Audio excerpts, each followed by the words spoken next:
So, Ashleigh Powell, how did you get your screenwriting debut to get produced by Disney for $125 million?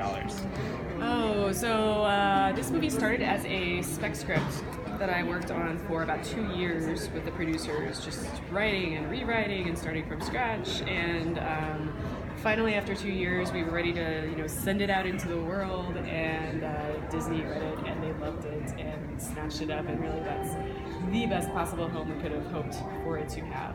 So it all worked out. The stars aligned. Yeah. So this is a story that a lot of people have been familiar with over their lives. Why tell the story of Nutcracker again, and what was different about your adaptation? Yeah, we really wanted to take the story that everyone knows from the ballet and expand it and turn it into more of a character journey for Clara, the heroine, because I think the ballet as it exists is, it's very beautiful and whimsical, but it's a little bit of a fever dream, and that there's no real emotional arc for her over the course of it. So we wanted to say, everyone knows the ballet, now imagine everything you know from there is just the beginning, and it's the starting point of a much larger adventure into a world that we haven't necessarily seen before on the big screen. So there's a month of reshoots with uncredited rewrites by recent Oscar winner Tom McCarthy. Did you work with him, and what did you bring to it? I worked before him, and then we had a few conversations in between, and then he was able to really, take what existed and make it his own and put his own spin into it. And he added another level of emotion to what was already there. He sort of rejiggered a couple of the action sequences, and I think just really helped bring that world to life in a bigger way. You were on the blacklist back in 2012, I think, for Best Unproduced Screenplays for a movie called So-and-So, which I think is picked up by Warner Brothers.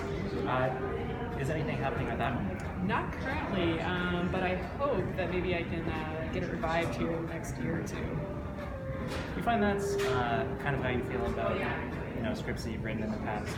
I've read that you've said, back then you'd written a dozen screenplays that hadn't been produced. Are you kind of keeping those in your back pocket for the future, or are they more just exercises? The early ones are definitely just exercises, and no one will ever see them, ever. But there are some things that I, have written in the past few years, or that I'm writing now, that if I can't figure out how to get the right package together now, I hope that in the future it will come together in some other way. I feel like that's the great thing about film as opposed to television, is nothing's ever really dead. There's always hope that it can come back to life in some form. So I'll keep my fingers crossed for those.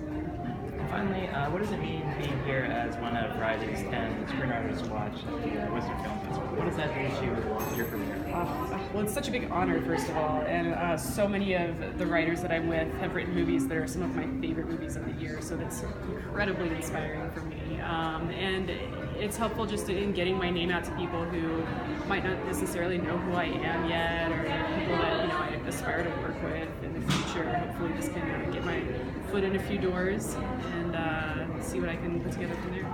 All right, well, great to meet you, Ashleigh. Thank you so much. Appreciate it. Yeah.